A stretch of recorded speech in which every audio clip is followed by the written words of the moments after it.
First tonight, young soldiers who fought in Afghanistan have told us how they are struggling to deal with the mental scars of war. They were among several teenagers from Derbyshire and Nottinghamshire who lost close friends in Helmand Province. Vaughan and Leroy both needed residential treatment for post-traumatic stress disorder. The charity Combat Stress has told us it's now helping nearly 60 ex-servicemen from the East Midlands deal with their experiences in Afghanistan. This special report is by our social affairs correspondent, Jeremy Bull. Picture of God. At a flat in Long Eaton, 3 former squaddies, all haunted by the memories of a distant war, helping each other deal with the symptoms of post-traumatic stress disorder. Loud bangs can still send them diving for cover, and as we're filming, one of the light bulbs blows. Contact front.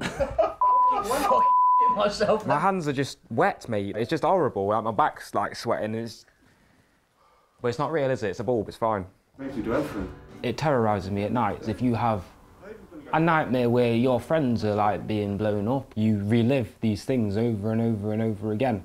And then, you know, you got up in the morning, your brain's already firing. Like, you know, you're already at war, like, effectively. The goosebumps and that fear, that terror, that at any moment, just any given moment, right now, your life could be gone. I had very high levels of aggression, anxiety, paranoia, sleepless nights, and then basically I just got heavy on the drinking, 2 litres of whiskey a day. I've done some bad things like tried using weapons on folk, knives, etc. I've self-harmed. Just sweating and constantly looking at rooftops, you know, like constantly doing things like you'd be on patrol, like you were still in the army, like you were still at war.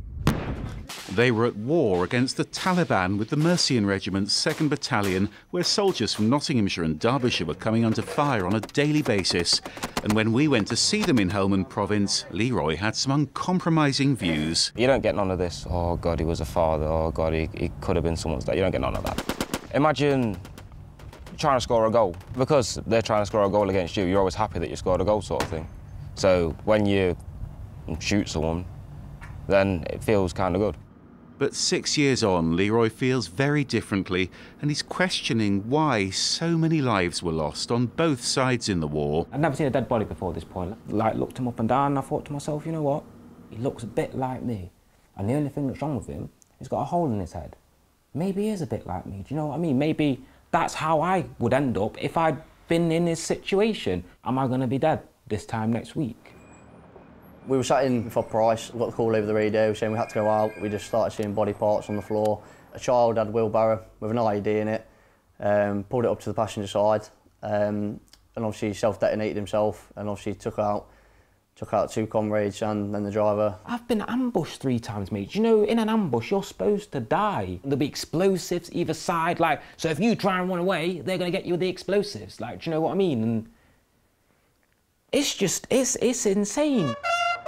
And at this remembrance event in West Bridgford, Vaughan came to remember the comrades who died.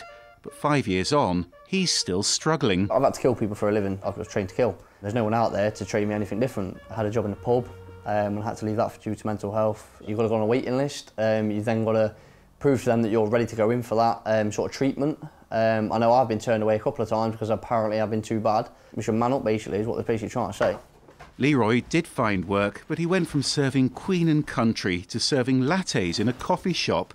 Now he's wearing a very different uniform for night shifts in a factory, and it's been tough. You'll have some guy saying to you, oh, my latte's not hot enough, and I'm really, really disappointed about that. Things like that can make you snap, because there are bigger issues in life, like all the people dying in Syria.